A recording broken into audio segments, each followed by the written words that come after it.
I'm the creator and the owner of Gloss Ho, and in this video, I'll be telling you everything that you need to know to start your business for under $100. The first thing you're gonna need is a bag of Versagel from TKB Trading. This is the 3.5 pound bag, but when you're beginning, all you really need is 1 or 2 5.5 ounce bags. I will say with TKB Trading that as of recently, they've been selling out very fast and they've raised their prices recently. Now, if I knew of another vendor for Versagel, I would definitely give y'all, the plug, but I don't. I'm still buying from TKB just like a lot of other gloss businesses. I know that some businesses actually make their own gloss base. I don't know how to do that as of right now. I'm working on it, but it's no promises right now. But at the very least, this is the most important thing that you'll need.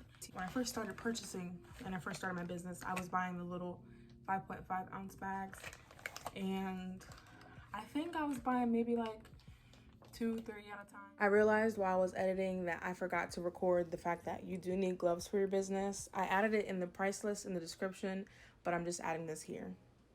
Second most important thing is you're gonna need an oil. Now I use a few oils in my lip glosses. I don't just use grapeseed oil, but oils are important to thin out the consistency of your Versagel because it is very thick, it's very sticky.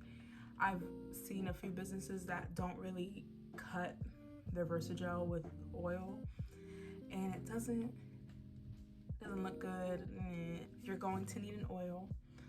Now, what oil you use is up to you and your price range. There are some oils that are a lot more expensive, like avocado oil is way more expensive. Vitamin E oil is very expensive. And there are a few other oils that are a bit lower priced. Grapeseed oil is a great thing to start with. I do want to say though that you should stay away from oils that have nuts in them. Almond oil, shea nut oil, because you never know what someone's allergic to. And even if you're listing ingredients on your site, there's no guarantee that somebody is reading it. And the last thing that you want is to have someone have an allergic reaction on their lips because you put an oil that they were allergic to. So just to avoid that, a lot of people have nut allergies. It's not something that's uncommon. So be very wary of what you put in your lip glosses, especially because it's going on someone's lips, around someone's mouth. Next thing that you'll need is flavoring. Now, this is Loran oils. You can actually get these from Walmart. And I don't use these anymore because I've found something that was more worth the money. But these held true and true for me for a very long time. You don't need a lot of it, although it is, let me see. Oh, you can't really see it. It's tiny, it's very small, but you don't need a lot.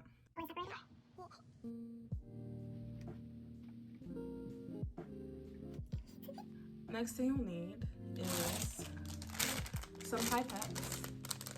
You definitely need pipettes. A good alternative for pipettes is also straws. When you don't use a pipette to fill your tubes, it leaves air bubbles in the sides, and I don't think that's a good look. I don't think it looks professional.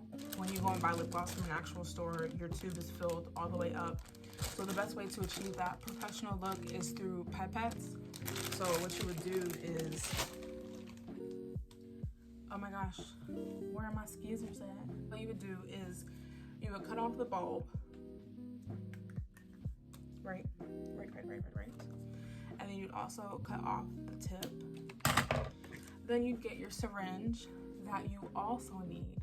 You need a syringe, and this is called a catheter tip syringe. Anyways, what you're gonna do is you're gonna get the wide end of the pipette and pop that thing down. And you want to use tape because after a certain point of you squeezing and of the lip gloss, because there's oil in it, this will actually fall off.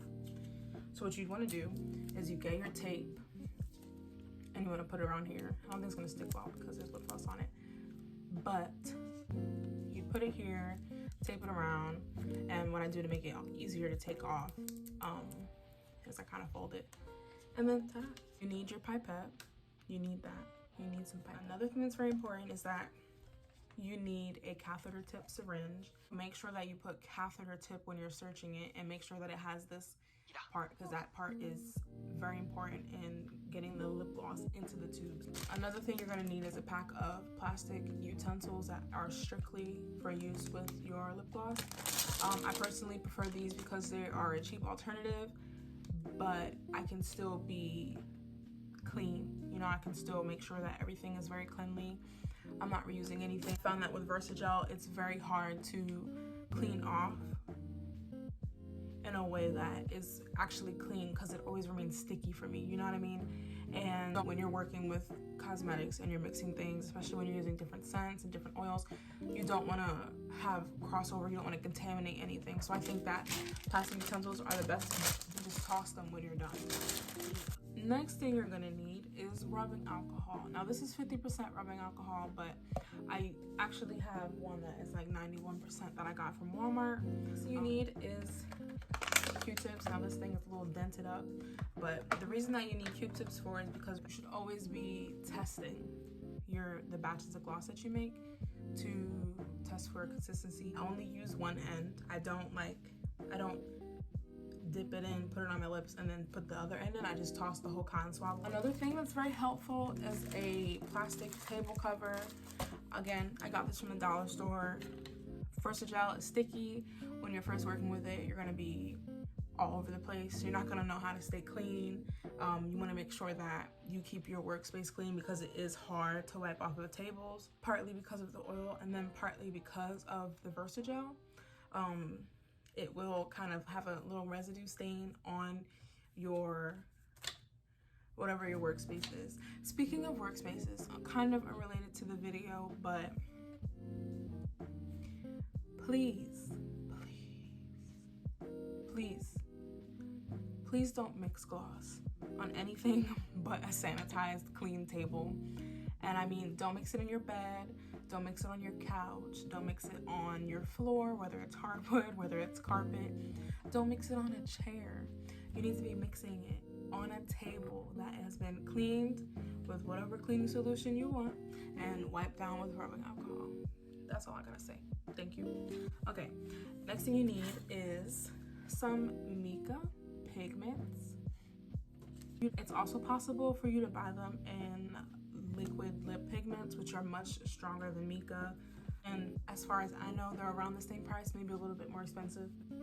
These you can also get off of TKB, although I really do highly suggest finding another vendor for all your mica pigments, because a lot of people get their stuff from TKB, and I think that it's very important for you to stand out and have a product that someone else doesn't have that is uniquely your own. And I think if you come through with some unique color choices, people will love it. People will really appreciate what you have to offer, and they will kind of gravitate towards you and your lip gloss.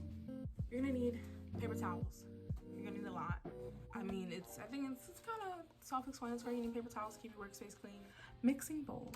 You're going to need mixing bowls to mix your gloss in. So one of the most important parts is that you need lip gloss tubes. Now, I don't get my lip gloss tubes from Amazon anymore, but when I first started, I was using these 8 ml tubes. I think they're 8 ml. It's little mini chunk tubes. They come with a regular stopper and a cap. You're gonna need packaging. I've watched so many videos about, everything you need to start your lip gloss business, but they don't include packaging. You can't be sending out online orders and not have nothing to send it out in. There's a few different types of packaging that people use. Some people use these cute little organza bags. You know, you just put something in there, put them up. But some people also use these Mylar bags. They come in multiple sizes. I think that that's everything that you need to start your own business.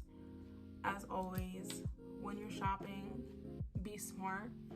Don't buy the first thing that you see every single time. Make sure you like and subscribe.